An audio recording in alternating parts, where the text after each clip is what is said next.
Enzo Corbehem doit vivre. Non à la fermeture de nos machines. Stop aux actionnaires qui s'enrichissent sur le dos des salariés. Stop à l'économie libérale. Laissez-nous nos emplois. Stop à la politique ultralibérale qui est en train de tuer l'industrie dans le Nord-Pas-de-Calais. Les petits papiers, papiers de riz ou d'Arménie. Qu'un soir il Sans papier, la région va mourir. Défendons l'industrie, défendons notre papeterie et nos emplois tous ensemble. Et l'esthétique, papier musique, c'est du chagrin, papier dessin. Avant longtemps. Bah aujourd'hui c'est une réunion de négo, une de plus quoi, ça doit être la 7e. Ah c'est la 7e réunion de négo. Et aujourd'hui normalement on devait avoir un papier, enfin l'intersyndicale avait demandé un papier signé de la main de monsieur Jouko Karvinen, comme quoi qu'il s'engageait ce que la machine est à devenir sur le site de Corbehem. Tout à l'heure une pause. Monsieur Munoz leur a signalé que il y aurait pas de papier aujourd'hui, voire même jamais. Donc bon, il y a eu un mouvement de colère. On a déplacé notre colère de quelques centaines de mètres, quoi. On est arrivé au rond-point. Et aujourd'hui, on a vraiment la preuve que Stora ne veut pas de repreneur, ne veut pas de concurrent, c'est tout. Ça fait 16 mois qu'ils nous mènent en bateau. Aujourd'hui, on a la preuve, pas écrite justement, mais c'est clair et net quoi, pour beaucoup d'entre nous. Le fait que ce ne soit pas écrit, ça veut dire que pour vous, Stora n'est pas prêt à vendre sa machine. Voilà, Stora n'est pas prêt à vendre sa machine. Donc depuis 16 mois où il avait pris un cabinet spécialisé qui s'appelle Oneda, pour la recherche de repreneurs justement, on nous amène en bateau. Antisocial, tu perds ton sang-froid. Stora Enso Corbehem, mercredi 12 mars. Nouvelle réunion de négociation du PSE entre représentants du personnel et direction locale. Comme à chaque réunion, les salariés sont regroupés à la porte de l'usine au bout du chemin privé. Les pneus incendiés laissent échapper une colonne de fumée noire visible des villages voisins. Quant à la machine à papier, la MP5, elle est toujours à l'arrêt. Pourtant, la direction locale a demandé à ce que la machine soit remise en route. C'est pas bon, le matériel s'abîme quoi. Pour lubrifier, il se passe des bas lourds sur les rouleaux qui ont une certaine longueur. Les roulements s'abîment tout quoi. Bon là c'est corps tolérable, ça peut jusqu'à 3 mois d'après les experts mécanos quoi. Mais de toute manière l'intersyndicale ne veut pas des morts sur le fait que si on n'a pas un papier signé, comme quoi qu'il y a un avenir pour cette machine, mais à Corbehem, cette machine pour l'instant est en abandon. Il n'y aura aucun entretien de fait dessus. Pour l'instant, c'est la décision de l'intersyndicale.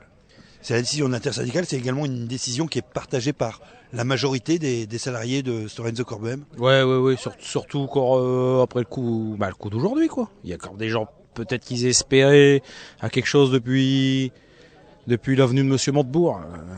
Aujourd'hui, ils ont repris une claque quoi. On sent les salariés peut-être pas plus mobilisés, mais on va dire plus déterminés que jamais. Mobilisés, je pense qu'ils ont toujours été mobilisés. Chacun avait sa petite pensée dans son coin, n'osait pas mettre tout ça en commun. Mais dans l'ensemble, ce qui nous a été apporté aujourd'hui en négociation, que le grand boss Jouko Karvinen en personne ne peut pas écrire que la machine 5 de Corbehem continuera à produire, même avec un éventuel repreneur sur le sol français qui plus est à Corbehem. Ça veut tout dire. Ça veut tout dire que dans le sens où peut-être qu'ils vendront la machine pour la remonter ailleurs dans un pays émergent, par exemple. C'est pas un peu rapide pour dire que la reprise n'aura pas lieu ? Écoute, on peut pas, on prend ce qu'ils nous disent pour argent comptant, forcément. Vu qu'on demande des écrits, on nous les donne pas. Donc, on se souvient de 2006, ils avaient signé des choses. Après, là-bas en haut, on a dit que c'était plus valable. Alors ils osent plus, ils se mouillent plus. Ils disent carrément que non, on l'aura pas. Moi, depuis le début, je dis, c'est-à-dire depuis le 23 octobre 2010, je dis que c'est la fermeture totale du site. Et c'est encore un élément de plus dans la preuve qui est là aujourd'hui. Ça, j'en ai tout le temps été persuadé, je suis pas le seul, hein. Mais ça se concrétise, quoi. Et après, repreneur que M. Montebourg a annoncé, Je veux bien croire qu'ils sont réels, mais Storel est réel, et puis s'il veut pas laisser la machine, il la laissera pas. On peut faire ce qu'on veut. Ça nous aidera peut-être pour le PSE, pour les négos. Le préfet et puis la directe, ils verront peut-être que vraiment que Storel n'a pas cherché vraiment un repreneur. Donc peut-être que ça sera plus pour nous. Mais quoi qu'il arrive, ça ne remplacera jamais le travail. Mais faut se battre pour ce qu'il nous reste, c'est-à-dire ça. Obliger le groupe Stora Enso à vendre cette machine sur le site de Corbehem, tu y crois encore ou pas? Ah non, du tout. Du tout. Non. Pour moi, il y a longtemps que c'est plié. Ils sont intransigeants de toute manière. C'est des gens qui vont au bout de ce qu'ils doivent faire. Et il y a belle lurette qui savent qu'ils ne vendront pas le site et qui ne laisseront pas la machine surtout. Monsieur Montebourg a dit on a eu 3 offres et puis quand même il n'y aura pas trop de casse. Il y en aura un petit peu, mais allez, peut-être une 50aine de personnes et le reste des effectifs, on pourrait les maintenir. On en fait quoi ça de ce qui a été dit? Il faut l'oublier ça? Non mais Montebourg c'est un ventilateur, hein. Faut pas l'oublier, il est venu, il nous a brassé de l'air. Bon, il y a des gens sur qui ça a fonctionné, hein. Je veux bien le croire. Mais bon, pour les 3 quarts des personnes, c'est uniquement électoral. Il a dit qu'il s'était mis à la recherche d'un repreneur que sur une semaine, ils en avaient trouvé 3. Oui, peut-être, mais bon, celui qui veut y croire, il veut bien y croire. Mais moi, j'ai jamais cru au sort, quoi. C'est un ventilo, rien d'autre. Il est là pour brasser de l'air, puis c'est tout. Vous en êtes tout de vos relations avec l'État. Et là, cette fois-ci, j'entends l'État. Préfecture, direct, ministère du redressement productif. Alors au niveau de... On va plutôt scinder les choses aux personnalités qui sont liées plus politiques ou pas. Au niveau préfecture, on a toujours été soutenu par monsieur le préfet. Il est prêt à organiser une nouvelle table ronde avec les acteurs, cette fois-ci encore on va dire, dépendant de la préfecture, c'est-à-dire la DREAL pour tout ce qui est pollution du site, la directe pour tout ce qui est direction départementale du travail, tout ce qui est inspection du travail. Par contre, pour tout ce qui va être personnalité politique, pour le conseil régional, conseillers généraux, ils sont, comme ils sont sur des listes électorales, ils sont en silence jusqu'au deuxième jour du deuxième tour des élections. Donc, ils ne pourront pas se positionner sur ce qu'on va leur demander, quoi. La directe, vous l'avez vue entre-temps sans la rencontrer avec monsieur le préfet? Alors, la directe, on l'a rencontrée une fois déjà il y a une dizaine de jours. Et on rencontre de nouveau le directeur vendredi matin. Du côté du ministère, il y a eu des prises de contact là, du redressement productif. Alors, du côté du ministère, on est sur des personnalités politiques également. Rien de bien nouveau. On nous envoie des visiteurs pour visiter la machine. C'est rigolo, mais c'est comme ça, sans qu'il y ait rien d'écrit, il n'y ait pas d'offre, il y a rien, quoi. C'est des balades. On nous amène des gens en promenade, mais malheureusement, on nous les amène toujours le jour des négociations de PSE. Donc ça fait toujours, ça donne toujours un petit sursaut d'orgueil aux salariés de Corbehem. C'est-à-dire? Ils savent bien que Stora Enso met des bâtons dans les roues dans le PSE. On sait que on arrive pratiquement à dire que le ministère nous met des bâtons dans les roues en nous mettant des visiteurs le jour de la négociation de PSE. Laissons-nous faire notre plan social. Stora Enso nous doit un plan social plus qu'exemplaire. Et par la suite, ils sauront se mobiliser pour exproprier Stora Enso s'il faut, ou préempter le site, afin que nous, on trouve un repreneur par nos propres moyens avec des cabinets. Le conseil régional devra nous aider, parce que c'est son devoir, de débloquer des fonds pour avoir un cabinet qui recherche un repreneur. Votre idée, c'est quoi? C'est d'aller au bout de ce PSE, de l'avoir exemplaire, et puis ensuite d'entamer une réelle recherche en contraignant Stora à se séparer de cette machine et de la laisser sur le site? Tout à fait, c'est ce qu'on a dans notre optique. Toute l'intersyndicale entière est mobilisée là-dessus. Dès qu'on aura rendu notre livre au plus vite pour mi-avril, on va s'atteler d'ores et déjà à ça, aller voir le conseiller généraux, les maires des alentours pour pouvoir exproprier Stora Enso. Ils veulent plus de nous, c'est un divorce. Nous, on veut plus d'eux non plus. Mais par contre, ils laisseront tout le matériel sur place. De toute façon, la machine, elle partira pas, ils la vendront pas à un tiers. Vous réclamez la garde de l'enfant. Voilà, c'est la guerre. C'est la guerre. On l'a dit depuis le départ, c'est la guerre. La machine, elle restera là. S'ils veulent la récupérer, elle sera brûlée. Les salariés l'ont dit, elle sera brûlée. Oh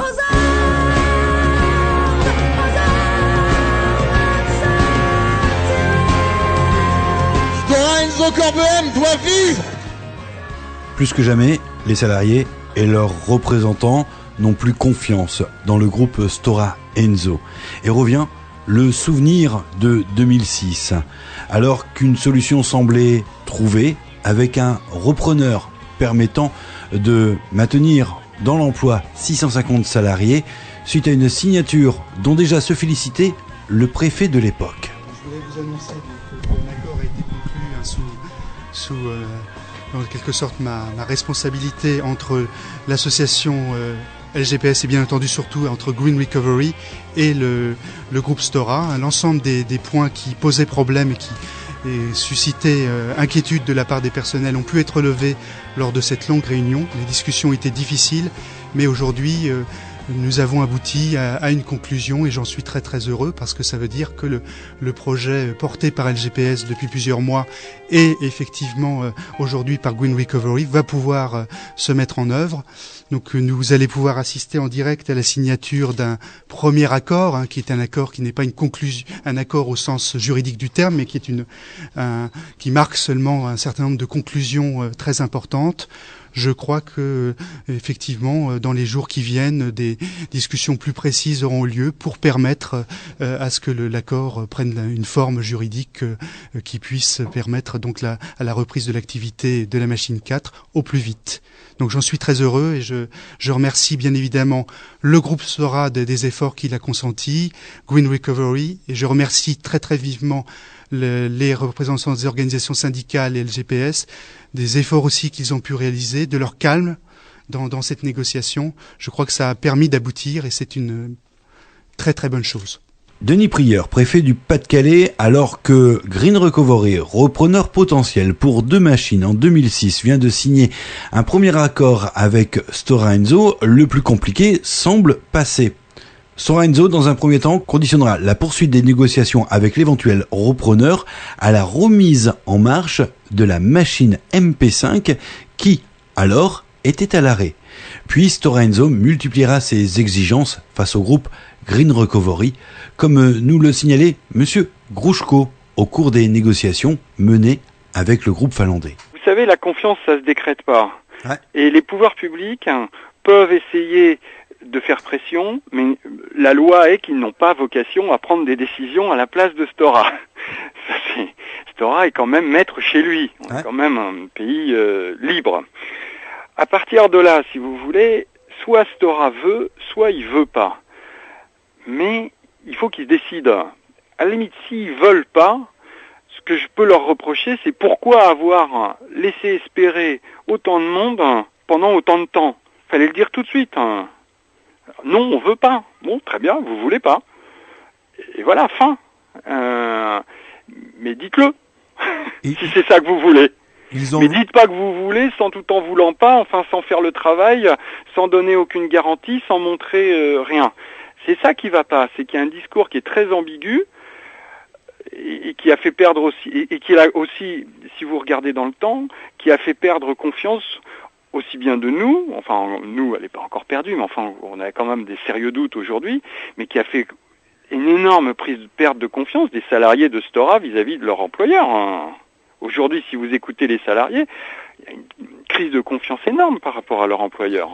Monsieur Gruszko pour Green Recovery qui, en 2006, s'était porté acquéreur pour les machines MP3, MP4. Négociations qui n'aboutiront pas, le groupe Stora Enso décidant de ne pas céder ces machines à Green Recovery. Cela explique beaucoup aujourd'hui le ressenti et le mal-être, le doute que connaissent et subissent les salariés de Stora Enso, aujourd'hui concentrés autour de la machine 5, et notamment le doute quant à la volonté de Stora Enso de vendre cette machine. Difficile, donc, pour les représentants du personnel de négocier dans un tel climat et dans de telles conditions. Il y a eu des négos CHSCT hier, ça s'est mal passé avec Monsieur Cousin, quoi. Disons, Monsieur Cousin, c'est qui ? C'est le directeur technique qui fait un peu office de directeur général, quoi, par moment, quoi. Il s'autorise des choses bien poussées déjà. Et ça s'est mal passé. Ça fait trois fois qu'ils sont sur les mêmes négos, c'est-à-dire sur le nombre de personnes qui resteraient après en période transitoire, qui resteraient quelques mois. Sur le nombre de personnes, ça n'avance pas. Quoi. C'est quoi la période transitoire? C'est une période où après il y aurait du nettoyage. Justement, cette période pour l'entretien de la machine, pour son futur. D'après ce que j'ai compris, la terre syndicale voudrait pas mal de personnes, quoi. Tout au moins déjà savoir les tâches de travail. Monsieur Cousin veut pour les donner. Il n'y a rien qu'avant, c'est le blocus total. Enfin, hier c'était la pagaille. Là aujourd'hui, à la pause, il n'y avait pas encore grand chose de passé. On va peut-être en savoir plus dans quelques minutes. Mais c'est pour le joie, quoi. Mais aujourd'hui, je crois que on a tous repris une claque pour ce fameux papier. Que même si on l'avait eu signé, ne voulait rien dire. Hein. On a eu la preuve en 2006 déjà et d'une. En fait, il y a une obligation légale à ce que certains CHSCT soient organisés dans le cadre du PSE. Dans le cas précis, donc il y a eu, tout comme le PSE, il y a des livres, et pour le CHSCT, il y a également un livre. C'est surtout en fait pour la période de transition qui arrivera après l'envoi des lettres de licenciement. Parce qu'il va y avoir une période de transition de 9 mois où la machine devra être mise en veille et pourrait redémarrer à tout moment s'il y avait un repreneur éventuel. Mais personne n'y croit vraiment parce que le groupe dit qu'il veut vendre. Mais ça, c'est pour rentrer dans le cadre de la loi française. Ils vont pas dire qu'ils vont pas vendre. Et ils sont obligés de garder la machine 6 mois sur le site avant d'en faire quoi que ce soit. Donc c'est des obligations qu'ils ont, mais ils disent qu'ils veulent vendre pour pas se mettre en désaccord avec la loi française. Mais en fait, ils veulent pas les syndicats ont demandé qu'ils s'engagent par un courrier et ils veulent pas le faire. Au cours de ces discussions, dans le cadre de ces CHSCT, est-ce que l'attitude des représentants du groupe Sorenzo est une attitude qui laisse entendre que de toute façon il faut le faire parce que c'est pas une obligation mais que c'est utile parce que ça va remettre en route? En fait, oui, on sent qu'ils veulent pas se mettre en porte-à-faux, qu'ils rentrent dans le cadre de la loi française. Bon, il y a quand même une différence entre groupe Stora Enso au niveau finlandais et puis au niveau local. Les managers au niveau local ont des directives du groupe, ils doivent les faire appliquer. Ils négocient si on veut parce qu'à chaque fois il faut de toute façon qu'ils demandent l'accord du groupe et ils leur en réfèrent et ils ont des accords ou pas. Mais c'est quand même compliqué en fait on sent que c'est un relais. Et ils n'ont pas de données pour avancer. Et à chaque fois, il faut qu'ils en réfèrent au groupe pour avoir les directives. Quasiment, il faudrait quelqu'un du groupe qui soit là et qui prenne les décisions pendant ces réunions de négociation. Alors, dans le livre des PSE, ce qui est un peu inadmissible à notre sens, au niveau de la terre syndicale, c'est qu'on a 4 mois pour négocier, mais il faut rendre le livre, ils font le recueil de toutes nos revendications pendant les 3 premiers mois. Dès que le livre est ficelé, ils s'en vont avec en Finlande. Et en Finlande, ils diront tel point ça va pas, tel point ça va, un autre point ça va pas. Et puis on redescendront avec le livre pour cette fois-ci négocier. Il nous restera un mois de négociation, quoi, en fait. Ils sont pas d'accord pour venir tout de suite, les Finlandais, passer 4 mois ici à Corbehem? Non, ils aiment bien rester dans leur frigo là-bas en Finlande. Et pourquoi? C'est eux qui imposent cette règle? C'est un peu eux qui imposent la règle contre la loi française, mais on peut pas faire autrement. Sinon, ici, ils vont nous dire qu'ils font un document unilatéral. Donc on est obligé de marcher dans la courbine, entre guillemets. Le document unilatéral, c'est un document que remet par exemple la direction du groupe directement à la directe, sans finalement vous consulter. Voilà, sans passer par les IRP et mettre à l'intérieur le minimum du minimum. Donc pour le bien des salariés, de leur famille et de leur avenir, on est bien obligé de mettre des choses cohérentes, de leur présenter d'ici, au plus tard mi-avril, pour qu'après on puisse négocier sur un bien fondé. Un groupe qui semble jouer la montre, qui ne donne pas de réel gage de confiance quant à sa volonté de revendre l'outil de production, et un groupe qui n'est pas représenté sur place. Autant d'éléments pour jouer avec les nerfs des salariés de Stora Enso Corbehem. Il faut rester motivé. Il faut se motiver. En fait, pour moi, le préjudice, c'est surtout une prime de départ digne de ce nom. Après avoir déjà eu un premier arrêt des installations et un premier préjudice moral en 2006, qui n'a jamais été pris en compte. Ça a toujours été tabou. Et en fait, on se rend compte qu'il aurait fallu que Stora traite ce préjudice déjà après 2006. Parce que quand on voit les études psychologiques qui sont faites, ça devait pas être tabou, ça devait être pris en compte. Parce que toute chose taboue ressort après amplifiée. Et c'est ce qui se passe avec l'arrêt définitif de la machine. Tout le monde reparle de 2006 parce que c'était juste mis de côté, on n'y pense plus, mais en fait, c'était latent. Et du coup, ça ressort vraiment amplifié. Et la colère de mon point de vue, là, elle est en train d'être en chacun de nous. Et il suffirait que les salariés ressentent qu'ils soient bafoués et qu'ils n'aient pas vraiment des primes dignes de ce nom pour que cette colère sorte, vraiment.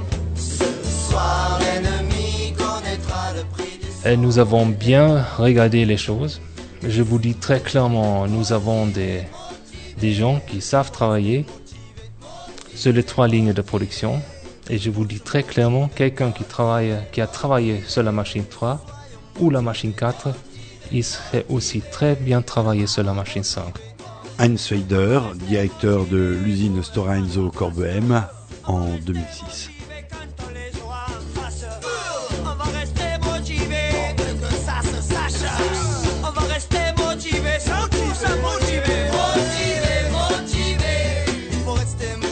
C'est ça le problème. Ici à Corbehem, il y a beaucoup de gens qui n'admettent pas ce qui se passe, mais qui sont prêts à gober n'importe quoi. Qu'on leur laisse un petit espoir, c'est fini, le combat est terminé. Et aujourd'hui, les petits espoirs qui avaient corps de ce fameux papier signé et de l'avenue de M. Montebourg, il est envolé. Aujourd'hui, les gens sont un peu plus révoltés. Bon, on n'est pas nombreux, mais ça va revenir, quoi. Et le problème, c'est que les négociations se terminent le 21 mai. Le 21 mai, notre sort, il sera rejeté. Notre prime, faut pas être faux cul, on est tous là pour ça.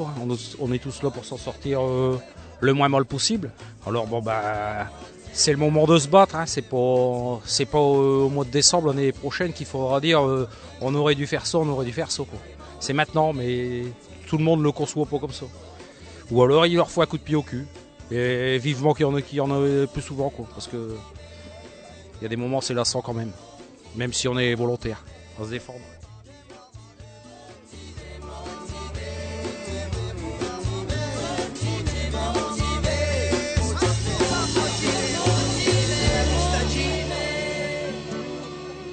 On se souvient qu'en janvier, la décision a été prise d'arrêter la machine parce que le groupe pensait que les salariés n'étaient pas en état physique, psychologique d'assurer sans risque d'accident la production et d'être autour de la machine. Aujourd'hui, on a demandé à remettre en route la machine.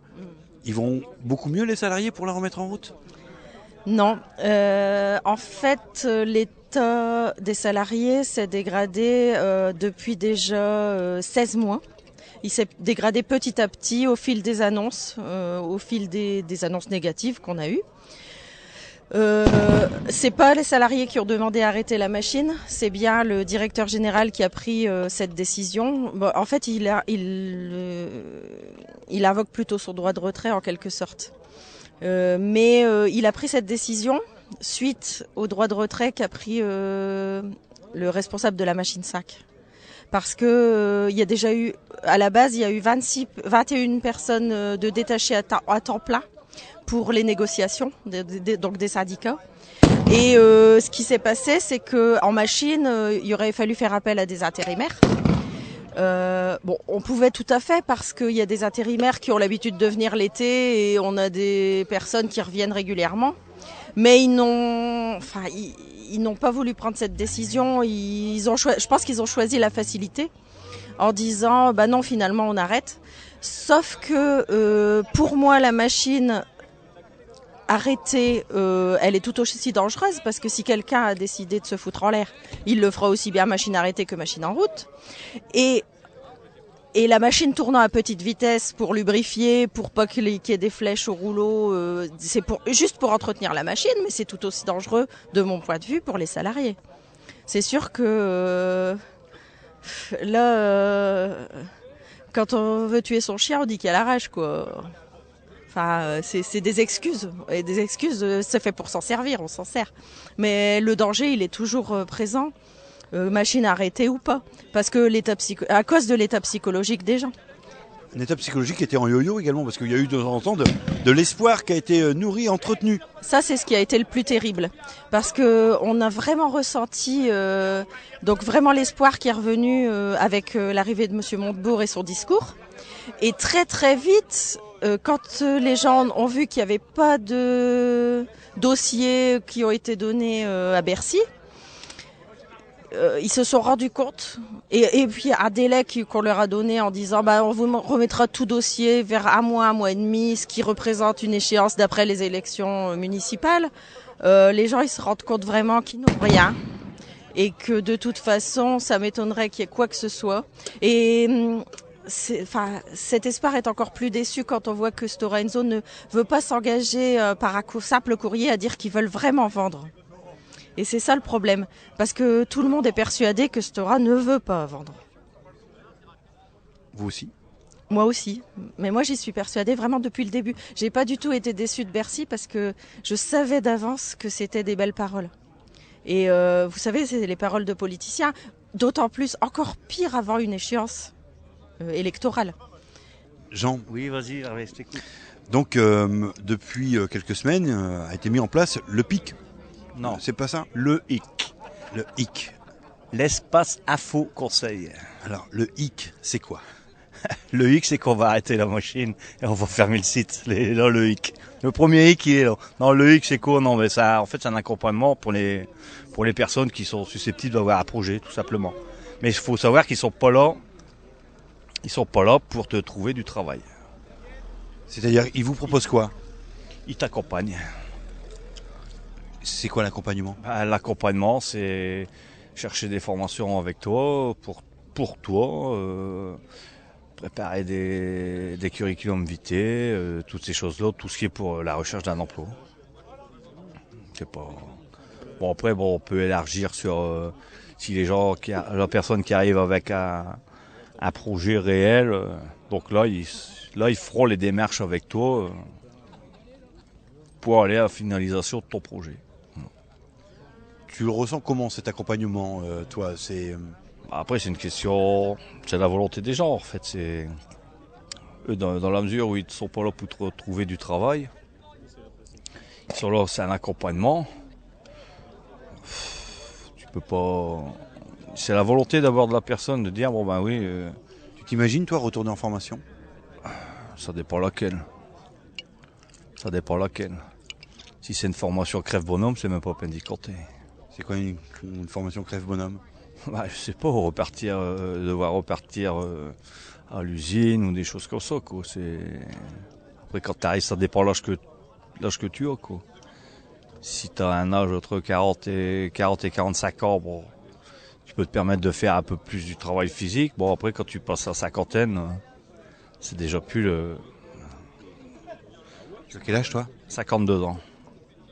Donc, faut voir, mais bon, tu sais, bon, malgré tout... Après, on est limité quand même, hein, parce que, bon, peut-être pas intellectuellement, mais physiquement, les 3/4 des plus de 50 ans, ils sont quasiment tous croqués, et bien croqués. Hein. C'est des problèmes qu'on a tous, c'est le dos, c'est le cou, c'est... Elle est où, la Christelle que j'avais rencontrée il y a 4-5 mois, qui était hargneuse ? combattante aujourd'hui. Je vous sens fatiguée, lassée, dépitée. Oui, tout à fait. Il y a plusieurs stades. Il y a la colère, il y a après on attend. Moi là, je suis en phase d'attente. J'ai vraiment besoin de respect et que Stora Enso respecte tous ses salariés. Maintenant, s'ils ont pris la décision de fermer pour X raisons, mais sûrement pas pour motif économique, parce que en fait, ils ont décidé de donner les commandes. Enfin, ça se négocie au niveau du groupe les commandes. Alors, ils décident de les donner aux usines qui désirent, quoi.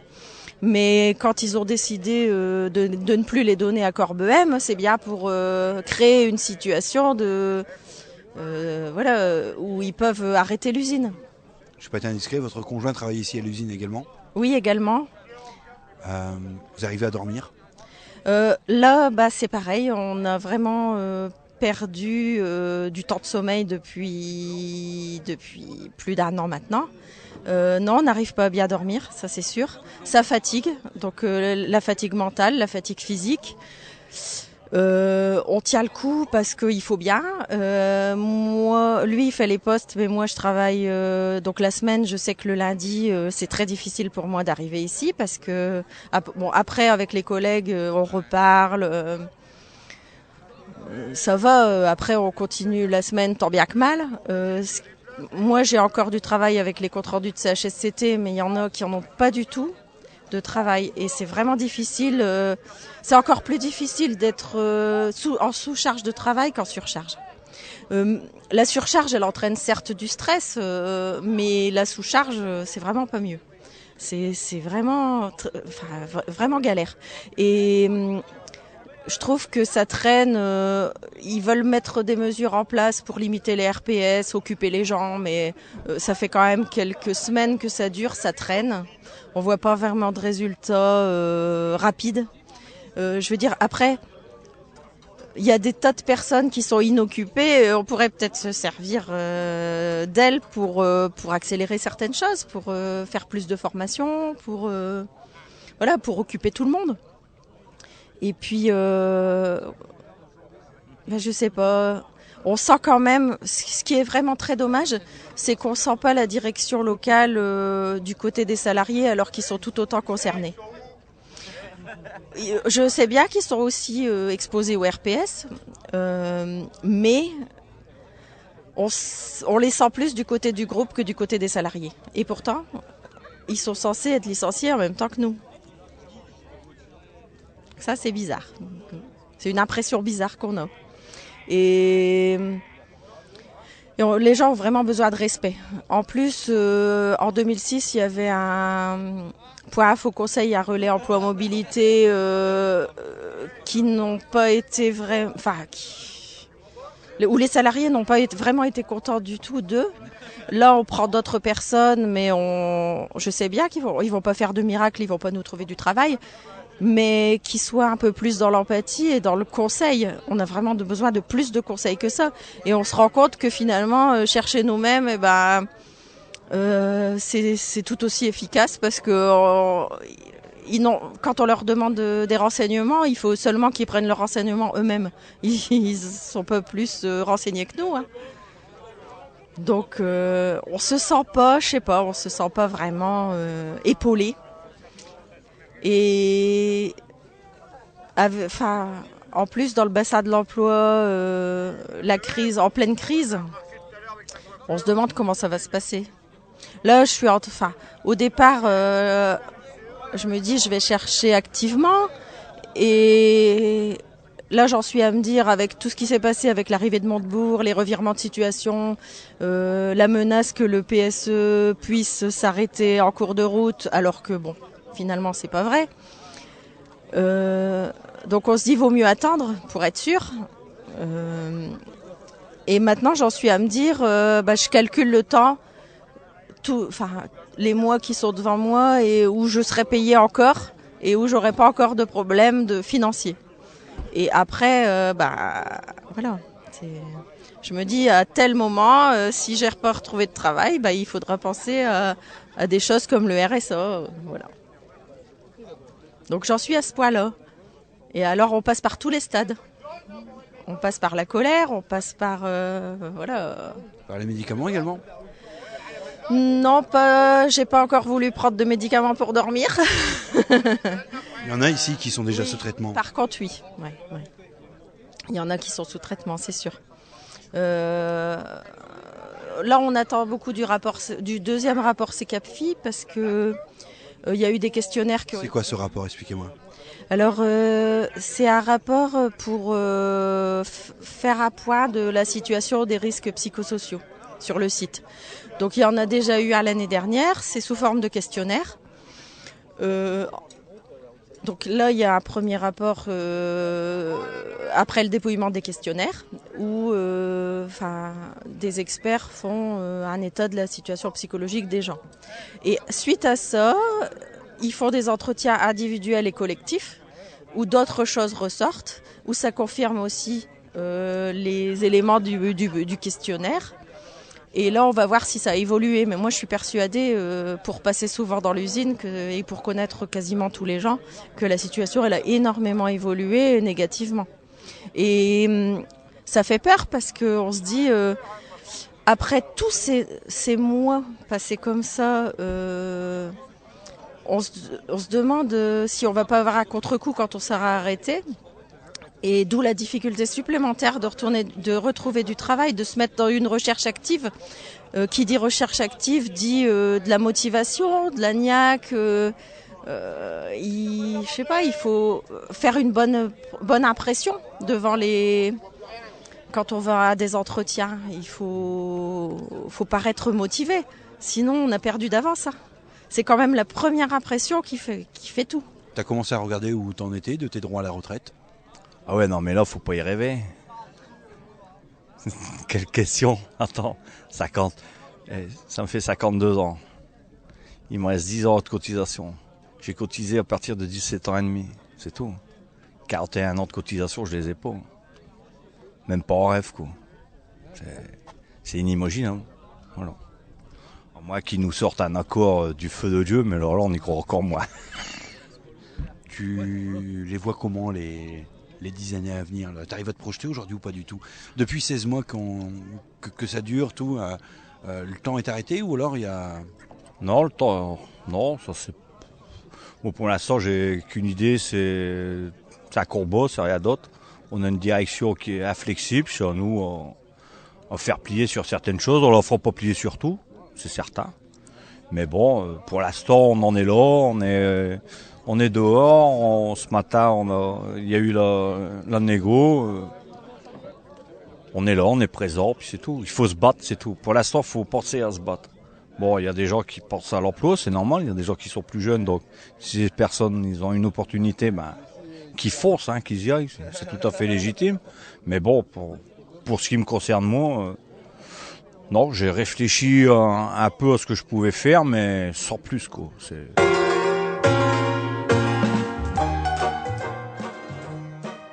toute façon, on n'a rien, on a aucun papier écrit comme quoi il y a un repreneur qui aurait fait une offre, qui a remis un business plan et qui prendrait la machine dans la continuité alors qu'il est. On n'a rien. On n'a que des visiteurs. Mais des visiteurs, on peut habiller d'un costume quiconque pour venir visiter la machine. On ne les connaît même pas. Mais on va remonter crescendo dans les actions. Alors, on a bien vu aujourd'hui déjà que le feu se déplace. On risque d'aller beaucoup plus loin dans les jours à venir. Pour l'instant, on est en discussion un peu partout.